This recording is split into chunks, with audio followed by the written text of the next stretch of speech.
Ya.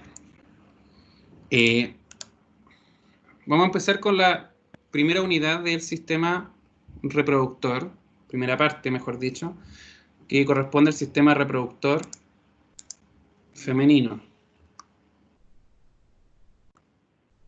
Nosotros habíamos visto cuando estudiamos el sistema endocrino que las glándulas endocrinas eran indispensables para poder mantener la homeostasis.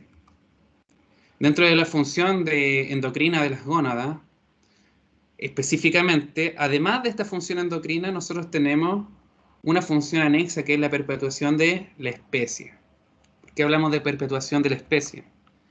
Porque aparte de requerir este eje hipotálamo-hipófisis que controle las gónadas, en este caso el ovario, también vamos a tener la mantención, gracias a este eje, de los gametos femeninos, en este caso de los óvulos. Entonces nosotros vamos a tener el ovario que tiene dos porciones estructurales y funcionalmente diferentes. ¿A qué nos referimos con esto? Primero, las células germinales, que están especializadas y obviamente están contenidas en el ovario, en la unidad funcional del ovario, así como en la tiroides teníamos el folículo tiroideo, acá tenemos el folículo ovárico. Ya el folículo ovárico es el que contiene el ovocito. Y además tenemos células circundantes que son encargadas de secretar hormonas esteroidales, hormonas proteicas y también unos factores de crecimiento, todos necesarios para que este ovocito que se encuentra en el folículo sea ovulado. Y además estas pueden producir estradiol y progesterona, que son las hormonas femeninas. Además, ¿qué hormonas son producidas por las gónadas de naturaleza proteica? Tenemos toda esta con una función específica. La inhibina, que va a inhibir la secreción de FSH a nivel de la hipófisis. La activina, que acá, está malo esto, es activa la secreción de FSH, de ahí su nombre activina. La folistatina, proteína de unión activina. Hormona antimileriana, formación de los folículos primarios. Vamos a ver que los folículos van pasando por muchas etapas antes de ovular. Y las primeras etapas son los folículos primarios. El inhibidor de la meiosis del ovocito, factores de crecimiento en general, y proteína de unión al factor de crecimiento de la insulina. Mediante la acción local paracrina y autocrina, las hormonas gonadales estimulan el desarrollo y la función de los órganos sexuales secundarios. Ustedes saben que el estrógeno producido por la mujer durante la pubertad puede ayudar al desarrollo de todos los órganos reproductivos y algunas funciones anexas, por ejemplo, el crecimiento de las mamas, del pelo, en el caso de la mujer, que el pelo esté bien brillosito, bien bonito, es parte de la función del estrógeno. Regulan el eje hipotálamo-hipófisis, regulan las funciones fisiológicas y también mantienen al embrión durante la fase inicial de la gestación. Específicamente es la progesterona la que mantiene al embrión. Entonces, si hablamos de este folículo ovárico y de las células que lo conforman, nosotros aquí tenemos esta unidad funcional, que es el folículo ovárico, donde acá en el centro tenemos el ovocito. El ovocito está rodeado de una capa de células, múltiples capas de células, que se llaman células de la granulosa. Estas células de la granulosa son las que secretan estrógenos. Y una capa más externa que se denomina capa de la teca, que es la encargada de secretar específicamente andrógenos y también progestágenos. Entonces, las gónadas sintetizan andrógenos y estrógenos por las mismas reacciones enzimáticas empleadas en la corteza suprarrenal. Nosotros habíamos visto de que había múltiples procesos que dependían de la enzima en la corteza suprarrenal y que finalmente nos iban a llevar a la formación de el cortisol, ¿cierto? Y de la aldosterona. Pero en este caso hay una enzima que se llama la P450 aromatasa que se encarga de convertir la testosterona en estradiol. Ahora, una pregunta. ¿Por qué hablo de estradiol a veces y otras veces hablo de estrógeno? ¿Cuál es la diferencia?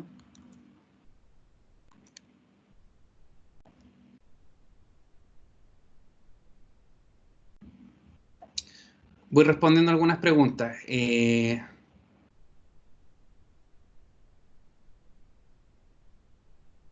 Paracrino, acuérdese que es cuando una hormona se secreta y actúa en la célula vecina. Autocrino, que yo secreto una hormona y esa hormona actúa en la misma célula. La misma célula que la secreta tiene receptores para poder recibir esa misma señal. Y endocrino es que tiene que ver con lo que es secretado y viaja por la sangre. ¿Ya? Esa es la diferencia entre paracrino, autocrino y endocrino.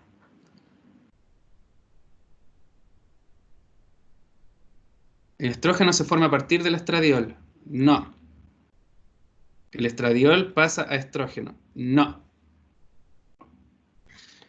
El estradiol es un estrógeno. ¿Ya? Entonces, cuando yo digo que las mujeres producen estrógenos, es porque producen muchos estrógenos. Y el estrógeno más abundante que tiene la mujer es el estradiol. Y además, produce estriol y estrano. Entonces, si yo lo pudiera poner más o menos en... Voy a poner la pantalla en blanco. Entonces, más o menos la historia sería así. Entonces, pluma. Entonces, los estrógenos se dividen en estriol o E1, estradiol o E2 y estrano o E3, ¿ya? Y este es el más abundante. Lo mismo ocurre con los andrógenos.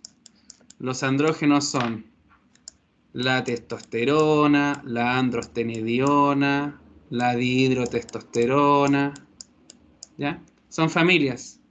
Y los progestágenos tenemos la progesterona, la pregnenolona y se me olvidó el otro. Pero bueno, ahora se entiende. Los estrógenos son una familia y dentro de esta familia el estradiol es el más abundante. ¿Ya? Prácticamente el que produce todas las funciones en la mujer.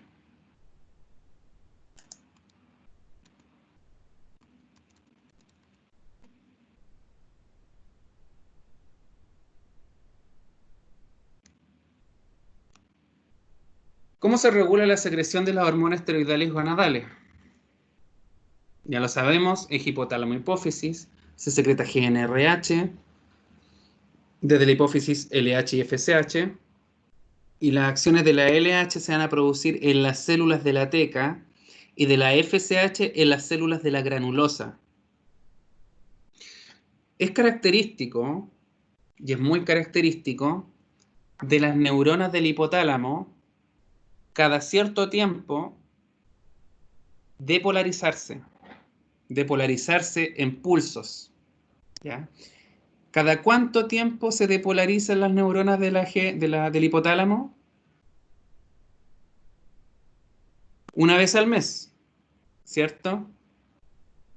Entonces, una vez al mes, por una característica propia de las células del hipotálamo, de estas neuronas, se secreta GnRH. Su acción va a ir mediada por calcio y estimula la liberación simultánea de LH y FSH, ¿cierto? Y estas van a actuar a su vez en los receptores que han acoplado proteína G de estimulación, y esto va a producir, obviamente, liberación de estradiol en la mujer y también de progesterona. Y ustedes saben que como esto es un eje de retroalimentación negativa, la misma secreción de estradiol va a inhibir acá a la hipófisis y al hipotálamo. Y además, dentro de la acción de estas, también tenemos otro tipo de hormonas que son la inhibina, que va a disminuir la FSH, y la activina, que va a aumentar la LH y la FSH. También tenemos una tercera hormona proteica, que es la folistatina, que se va a unir a la activina y la inhibe. Acuérdense, yo les hablé que una vez al mes hay una gran depolarización con gran liberación de GNRH. ¿Ya? Eso es lo que comienza con, o lo que da cuenta este aumento de GNRH una vez al mes asociado a el día de la ovulación, ¿cierto?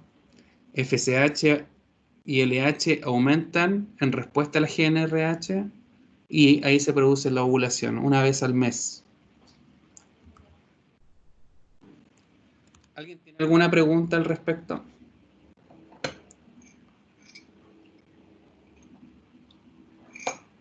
La LH, no particularmente. Es el estrógeno el que inhibe el eje hipotálamo hipófisis.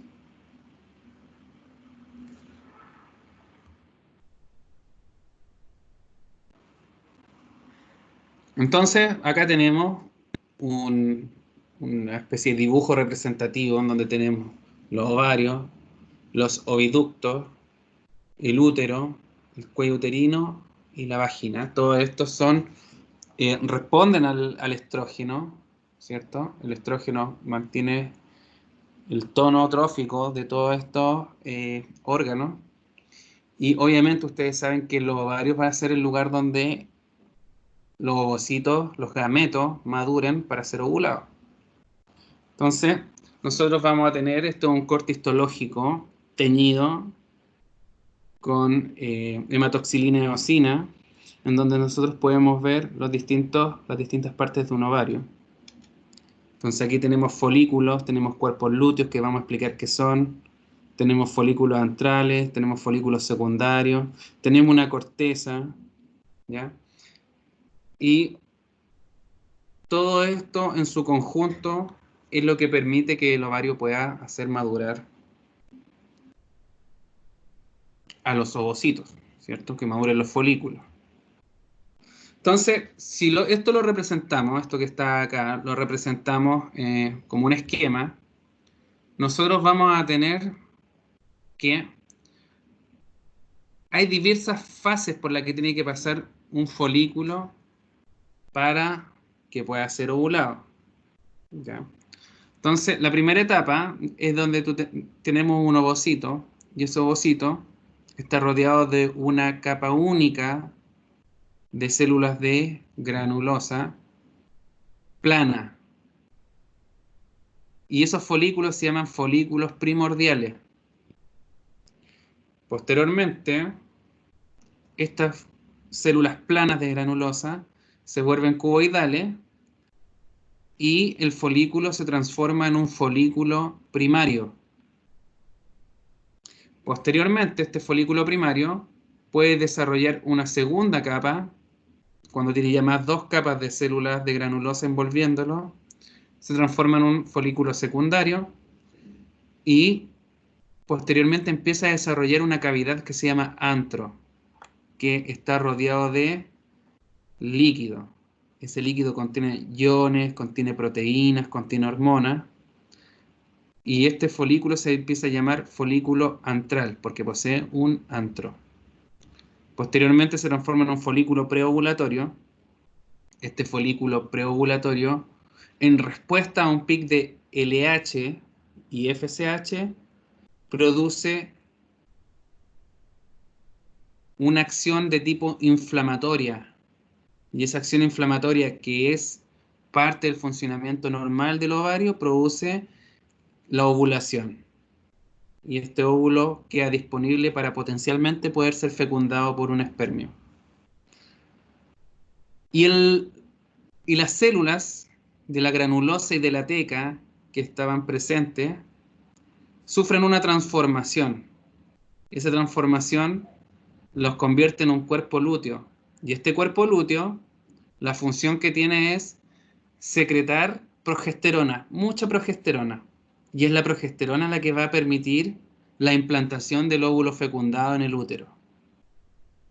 Una vez que termina su función, este cuerpo lúteo empieza a morir y se transforma en un cuerpo de albicans.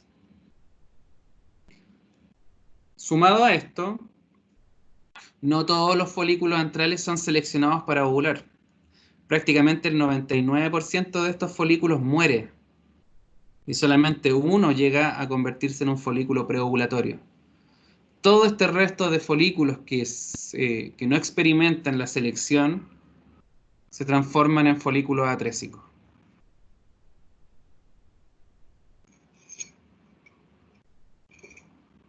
Entonces, en resumen, la unidad reproductora fundamental es el folículo, que consta de un ovocito rodeado por un grupo de células de granulosa y lateca, y aparte de esto, va a pasar por diferentes etapas para finalmente poder potencialmente ser fecundado.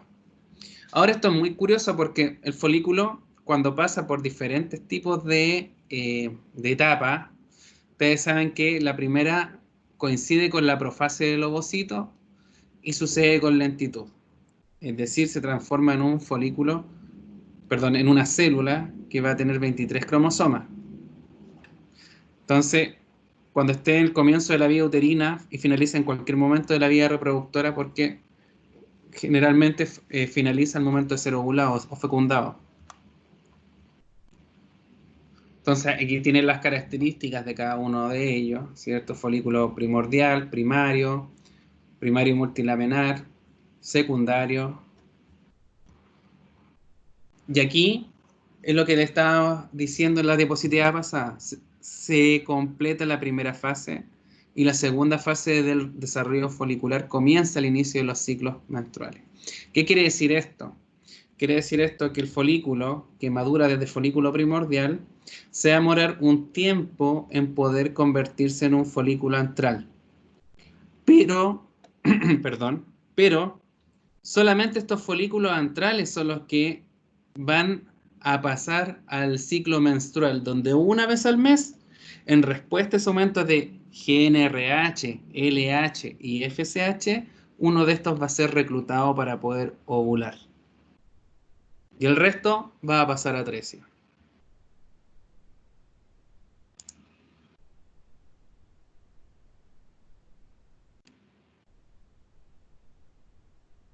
¿Alguien tiene alguna pregunta al respecto?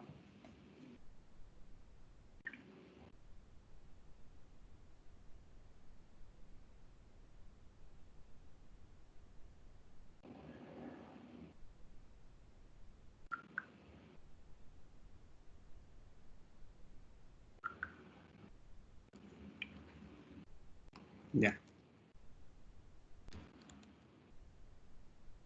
Entonces, obviamente, cuando empiece la segunda fase, vamos a tener las células de la teca proliferando, vamos a tener muchos vasos sanguíneos, que entre otras cosas van a transportar la LH y la FSH. Y al final de esta fase, en la mujer, todo el complejo se va a llamar folículo de Graf. Porque dije en la mujer, no es que quiera decir en el hombre y en la mujer, no. Me refiero a de que específicamente la mujer tiene folículos de Graf. Yo por mucho tiempo trabajé en reproducción en ratas. Y las ratas no tienen folículos de Graf y tienen multiovulaciones. Por ejemplo, el ciclo menstrual que tiene la mujer una vez cada 28 días, la rata lo tiene una vez cada 4 días. Por eso son plagas.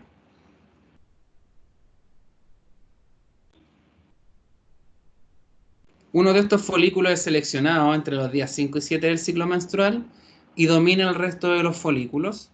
Y el folículo dominante se expande y la presión osmótica se eleva hasta que se produce la ovulación. Ya aquí ustedes pueden tener una fotografía en donde pueden ver el ovocito y el ovario, ¿cierto? Está ovulando, se está rompiendo este folículo y se está liberando el ovocito. Entonces este folículo dominante roto forma el cuerpo lúteo. Yo les dije que va a sintetizar más que todo progesterona para que se produzca la implantación del óvulo fecundado.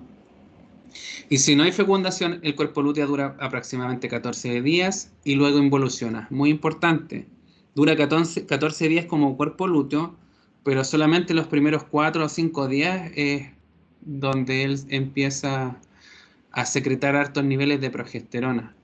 Si hay, bueno, y esta progesterona es la que produce los cambios de humor en las mujeres cuando se encuentran en esos días.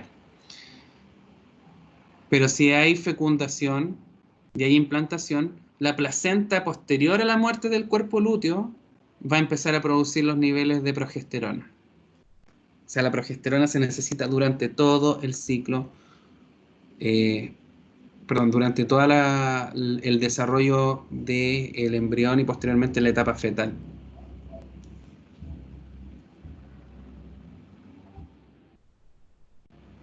Durante la vida fértil de la mujer, solo entre 400 y 500 ovocitos experimentarán la secuencia que culmina en la ovulación. Los que no tienen éxito desaparecen por un proceso llamado atresia. Bueno, eso ya se los había explicado, ¿cierto? Aquí tienen un corte de ovario y acá pueden ver este es un folículo secundario. Este es un folículo antral. Ustedes pueden ver esta cavidad antral. Tienen el ovocito, tienen esta zona que es la zona pelúcida, ¿cierto? Está rodeado de células de granulosa y más allá de la célula de granulosa tiene las células de la teca. Folículo antral, folículo maduro de Graf, y acá tienen un vaso sanguíneo, un cuerpo de albicans y un folículo primario que está en crecimiento. Entonces vamos integrando este proceso.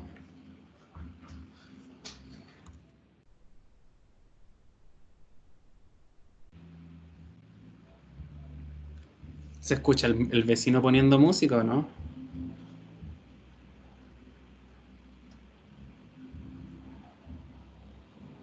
¿Todo ok? Voy a ir a cerrar la ventana.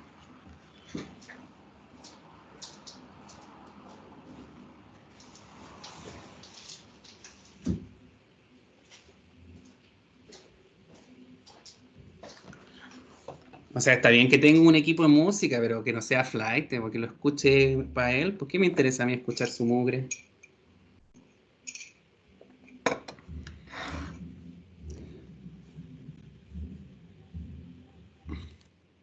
Ya.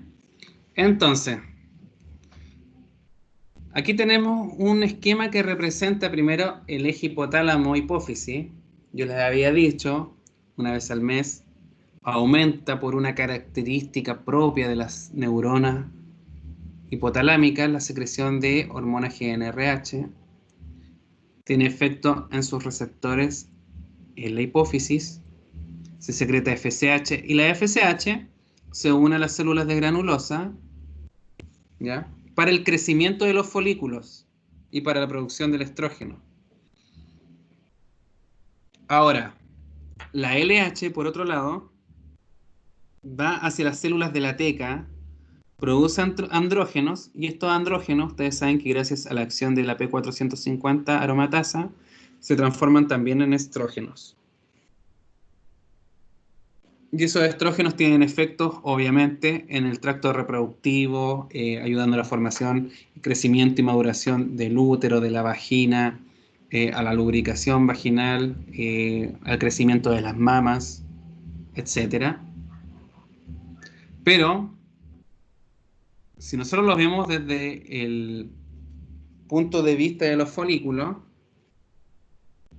esta LH también cuando llegue y se una a los receptores que tiene este folículo preovulatorio preseleccionado, va a producir la ovulación.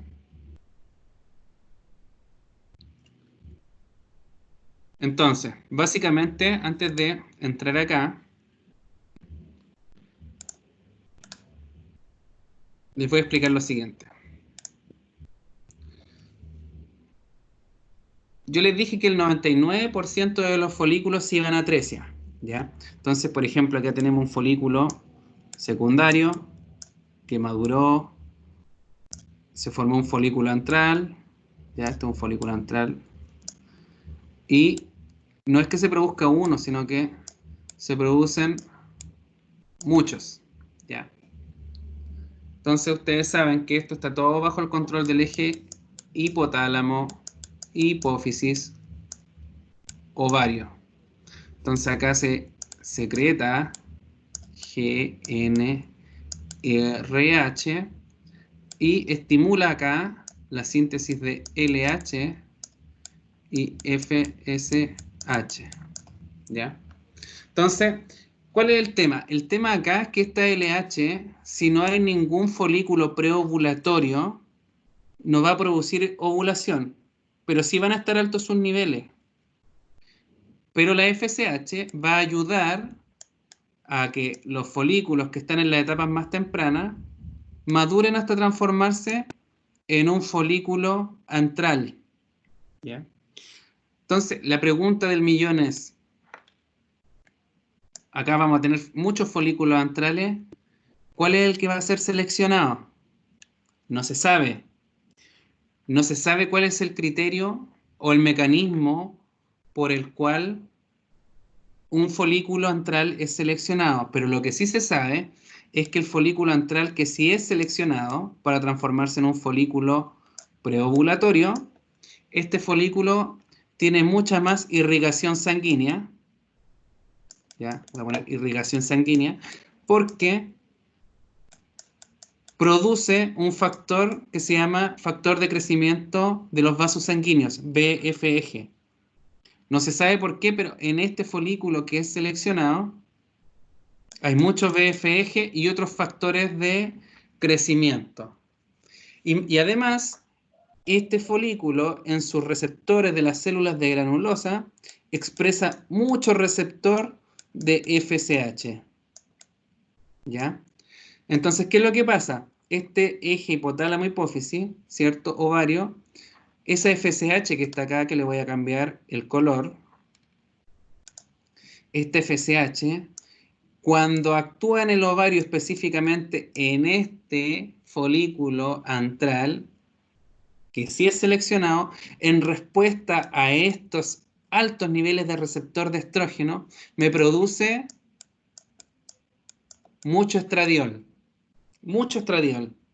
Es el que hace que se produzca el primer pic en el ciclo menstrual. Entonces, ¿qué pasa con esto? Estos altos niveles de estrógeno me inhiben el eje, inhiben la FSH, la LH no la inhiben, por si acaso, pero inhiben la GNRH, ¿ya? Inhiben la FSH, inhiben la GNRH. Entonces, ¿qué pasa? La FSH es muy importante para que los folículos sigan madurando. Entonces, este folículo que ya maduró, inhibió el eje y todos estos folículos no siguieron creciendo y experimentaron el proceso de atresia. ¿Ya? Se selecciona uno de estos folículos, este folículo responde mucho a la FSH, libera altos niveles de estradiol, inhibe el eje y con eso, en términos coloquiales, liquida el resto de los folículos que no fueron seleccionados. ¿Ya? Y este queda como un folículo ganador, listo para poder recibir el pic de LH y poder ovular. ¿Se entendió eso?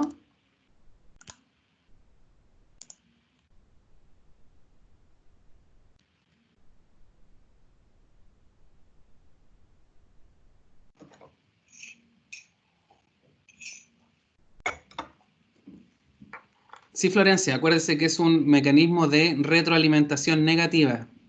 Al igual que el cortisol inhibía el eje hipotálamo-hipófisis, la T4 y T3 también lo inhibían, aquí el estrógeno también lo hace. Vamos al ciclo menstrual entonces. Desde el punto de vista fisiológico, tenemos que dividir en tres fases el ciclo menstrual. La fase folicular, que comienza con la hemorragia del ciclo menstrual anterior y que es la etapa en donde es seleccionado el folículo que va a ir creciendo y va a empezar a secretar estrógeno. La fase ovulatoria, que es cuando se produce la liberación del ovocito, que ahora se va a llamar óvulo, y la fase lútea, que es cuando posterior a la ovulación el folículo preovulatorio se transforma a un cuerpo lúteo y empieza a secretar progesterona. ¿Ya? Esas son las tres etapas que va a tener nuestro ciclo, en realidad su ciclo menstrual. Entonces, principalmente, hoy no sé cómo.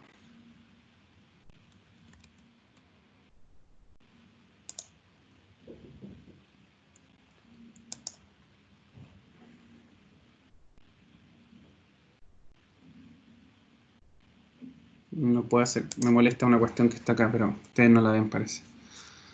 Entonces, se inicia con el aumento, ¿cierto? De. Es que no.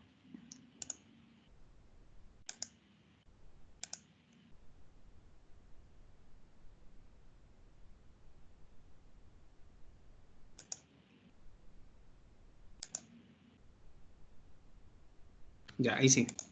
Entonces, los principales reguladores del ciclo menstrual van a ser la FSH y la LH. Entonces, al principio, fíjense bien, todas las hormonas, la GnRH y la LH, van a estar en sus niveles más bajos. Ocurre la menstruación y aquí empieza el ciclo menstrual. Entonces, la FSH va aumentando ligeramente hasta que, posterior a este pic de GnRH, comienza el aumento de FSH, ¿cierto? Y de LH, que va a ser durante la primera etapa del ciclo. Durante la segunda mitad del ciclo folicular, o sea, posterior a esto, la FSH vuelve a disminuir, mientras que la concentración plasmática de LH se encuentra en aumento. O sea, aquí hay una especie de subida de FSH al principio y después una bajada hasta el día del pic. Y acá hay una subida, se mantiene y después se va a encontrar en aumento. Entonces, la elevación inicial de esta FSH va a aumentar los niveles de estradiol acá. ¿Ya?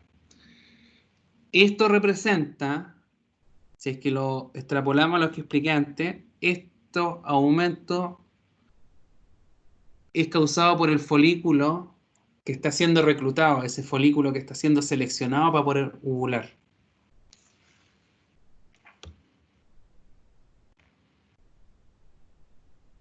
Posteriormente a este aumento, porque ustedes saben que la GnRH cuando aumenta la LH y FSH por el eje hipotálamo y finalmente va a producir un aumento de el nivel de estradiol y además la progesterona va a tener un pico acá, pequeño, pero ustedes saben que en esta etapa se produjo la ovulación y posteriormente el cuerpo lúteo secreta altos niveles de progesterona. ¿Ya? Los niveles de inhibina, ustedes pueden ver que son bien erráticos, pero pueden ver que mientras uno aumenta, la otra disminuye. Entonces, esto es importante. Este estradiol es secretado por las células de granulosa del folículo dominante, del folículo que está creciendo más rápido, que está expresando más factor de crecimiento de los vasos sanguíneos y además que tiene más receptor para poder responder a FSH. Y los niveles de andrógenos como testosterona y androstenediona, ustedes pueden ver cómo se mantienen relativamente normales, no experimentan ningún aumento.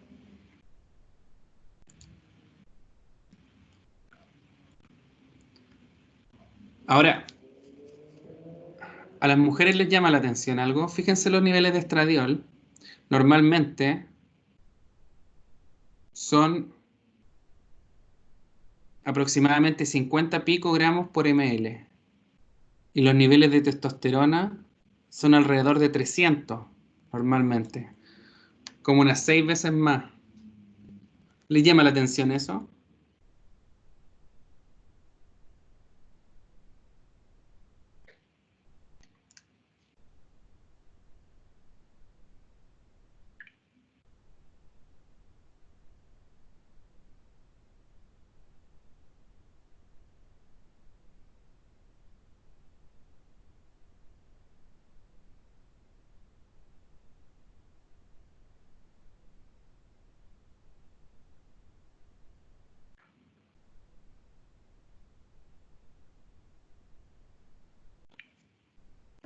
¿No le llama la atención que usted tenga aproximadamente unas 8 veces más testosterona que estrógeno?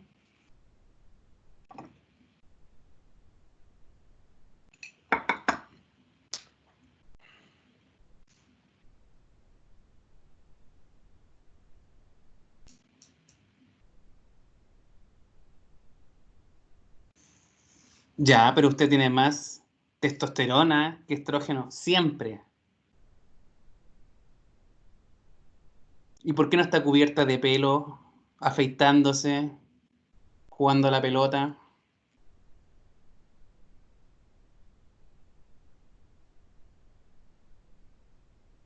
Eso es lo que yo estoy haciendo, es la pregunta que yo estoy haciendo.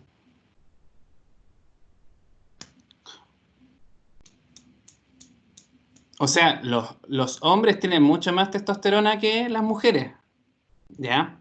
Pero las mujeres, ellas de por sí tienen mucho más testosterona que estrógeno.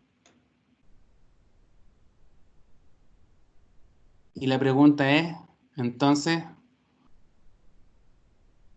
¿por qué no, por qué no están cubiertas de pelo, con barba? Bueno, a excepción de una prima mía que yo tengo, pero ¿por qué el resto de las mujeres no está llena de pelo?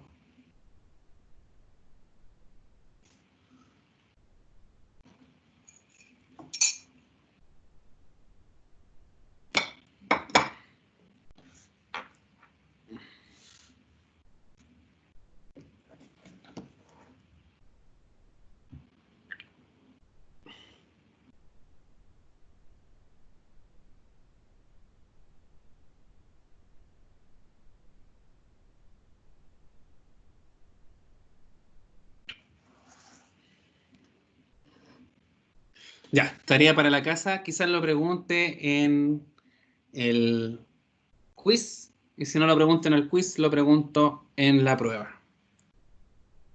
Sigamos avanzando.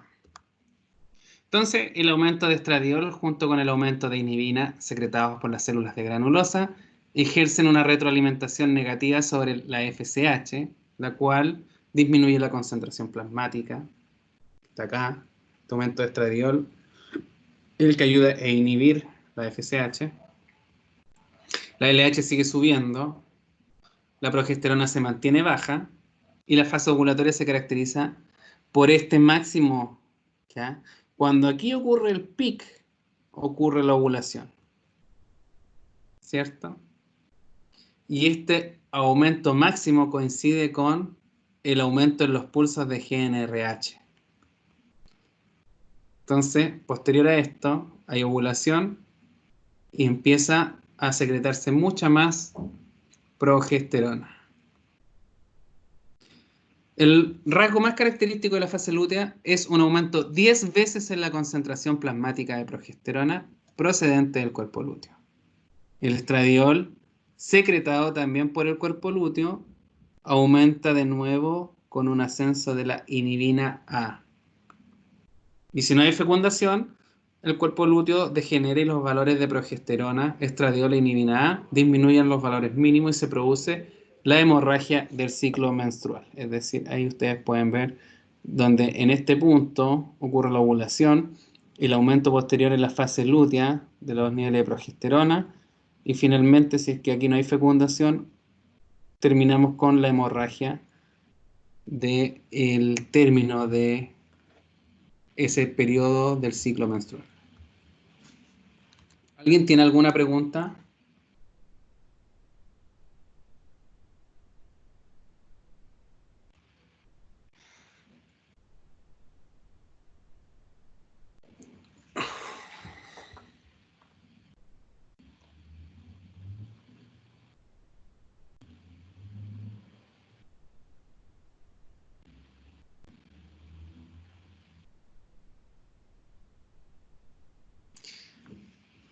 Camila, sí, la testosterona alta es bien característica del síndrome de ovario poliquístico. Entonces, voy a explicar bien, bien rápido y en fácil. Ustedes tienen que un folículo primordial, bien pequeño, puede pasar a folículo primario, folículo secundario, después se transforma a un folículo antral, ¿ya? Y cuando el folículo antral es seleccionado, se produce la ovulación y esto forma un cuerpo lúteo, ¿ya? Esto es un cuerpo lúteo que va a producir mucha progesterona. Hay otros casos en donde, por una cuestión anómala, pero que es fisiológica, se pueden formar quistes, ¿ya? Normalmente se forman quistes que son pura agua. Este antro que está acá crece y desaparecen casi todas las células de granulosa y quedan solamente las células de la teca. Entonces, en el ovario poliquístico, estos quistes empiezan a aumentar mucho. Esto a grandes rasgos, ¿ya? Entonces, estos quistes que aumentan mucho en el ovario van a tener dos funciones. Primero, estos quistes son hiperproductores de testosterona y eso es lo que produce el hiperandrogenismo, ¿ya? Y segundo, como hay altos niveles de testosterona, la testosterona es capaz de inhibir el eje hipotálamo-hipófisis. Entonces esta testosterona me va a inhibir la GnRH y la FSH. Entonces me va a formar quistes, estos quistes me van a formar testosterona, vamos a inhibir esto y si inhibimos esto, inhibimos toda esta etapa de crecimiento y se produce una especie de infertilidad. ¿Ya? Pero eso lo vamos a ver bien cuando estemos en fisiopatología del sistema reproductor este próximo semestre. Ahí van a poder aprender acerca del ovario poliquístico.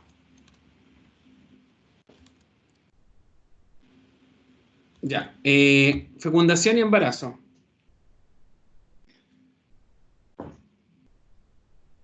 La fecundación involucra obviamente el gameto masculino, el espermatozoide. Ocurre en las trompas de falopio, se demora entre 36 y 60 horas. Solo un espermatozoide atraviesa la corona de células que protege el óvulo, perfora en su membrana y fisiona su núcleo con el de este. La fusión de un óvulo y un espermatozoide origina el huevo o cigoto. Entonces vamos a tener etapas donde vamos a tener estas etapas que son como de segmentación, primero en 2 células, luego en 4, y así sucesivamente se va a ir desplazando hacia el útero. Porque ya ocurrió la fecundación, ocurre en las trompas del falopio. Entonces, pasada una semana, el embrión va a llegar al útero. Ustedes pueden ver aquí con el óvulo no fecundado, aquí ocurre la fecundación, más o menos una semana va a llegar al útero y va a pasar por muchos estadios. Y posteriormente, una vez que está implantado, va a empezar a crecer y va a producir un órgano que se va a llamar la placenta. La placenta tiene distintas características. Es un órgano altamente complejo. Acuérdense que tiene que proteger, tiene que haber una protección frente a algunos agentes que puedan pasar desde la madre al hijo. Y además tiene que tener mecanismos de amortiguación de los golpes. Entonces, al final del embarazo va a tener un diámetro de 20 centímetros y se desarrolla desde la implantación hasta aproximadamente el 10º día a partir del endometrio y el trofoblasto que se encuentran presentes. A través de este órgano vamos a tener oxígeno, sustancias nutritivas y se van a expulsar las sustancias de desecho. Vamos a tener también que el cordón umbilical es el que va a comunicar a la placenta con la madre y va a tener que transportar a través de 2 arterias umbilicales y una vena umbilical todos estos nutrientes que ya hemos mencionado y también el CO2 que es metabólico, y esto va a crecer durante los 9 meses. Y el saco amniótico va a estimular simultáneamente la formación de la placenta y es una membrana que va a contener líquido, este líquido que va a proteger, va a rodear y va a proteger de cualquier tipo de estrés mecánico al embrión. Durante el desarrollo del feto vamos a tener distintos hitos. Por ejemplo, que esto es una pregunta muy clásica que se hacían antiguamente y que de hecho las personas que están en contra o a favor del aborto empiezan a discutir acá del desarrollo del feto, ¿cierto? Pero lo que sí sabemos es que el primer mes recién el sistema nervioso va a comenzar a formarse y el corazón va a comenzar a tomar forma y a latir. El primer mes. Segundo mes comienza la formación del cerebro. Tercer mes el feto puede realizar movimientos, se reconoce el sexo. El cuarto mes el aparato circulatorio está terminado, el esqueleto empieza a organizarse. Y el quinto mes es donde termina la maduración del sistema nervioso. Aquí recién el feto puede sentir dolor o puede responder a estímulos dolorosos. Recién al quinto mes. Sexto mes, los bronquios y pulmones casi han madurado. El séptimo mes ya posee los órganos necesarios para vivir fuera del útero materno en caso de, por ejemplo, tener un parto prematuro. El séptimo mes sería un mes adecuado para poder tenerlo, aunque sea en alguna incubadora por mientras. Y octavo y noveno mes normalmente es cuando el feto ya completa su desarrollo, crecimiento, maduración de los órganos, etc. Entonces, esto es más o menos lo mismo que está puesto como en palabras. Y va asociado más que todo a que ustedes después le den una vuelta, pero más que todo eso es como para que ustedes lo sepan, ya dentro de la fisiología no es tan importante que ustedes sepan que está formado o que hito está importante hasta cierto tipo de época. ¿Sí? ¿Alguien tiene alguna pregunta?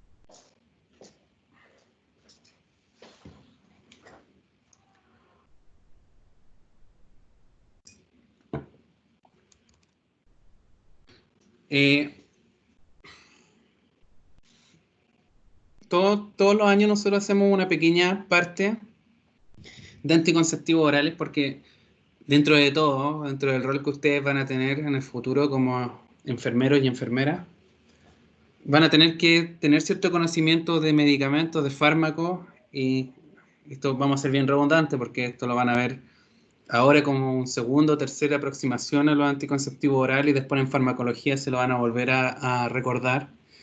Pero básicamente esto es bien necesario que ustedes lo sepan. Por último, yo sé que ahora tengo más hombres, pero hubo años en que yo tuve más mujeres o puras mujeres en el curso, entonces yo les decía, no está de más que ustedes sepan algunas cosas de los anticonceptivos orales.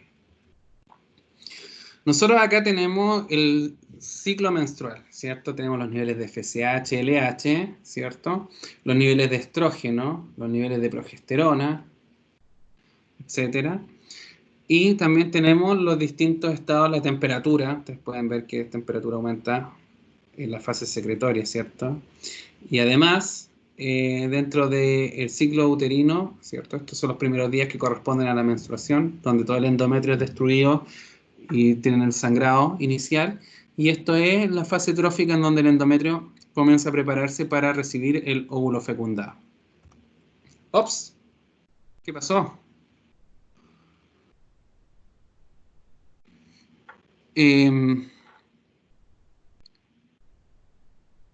¿Cuál es la gracia de los anticonceptivos?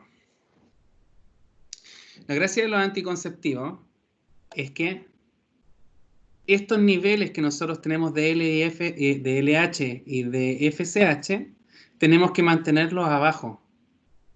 ¿Para qué? Para que el folículo que fue seleccionado no ovule. Entonces, ¿qué es lo que hacen los anticonceptivos? Los anticonceptivos que ustedes toman, que son estrógenos, una mezcla de estrógeno y progestágeno, o estradiol, etinilestradiol con, por ejemplo, estrano.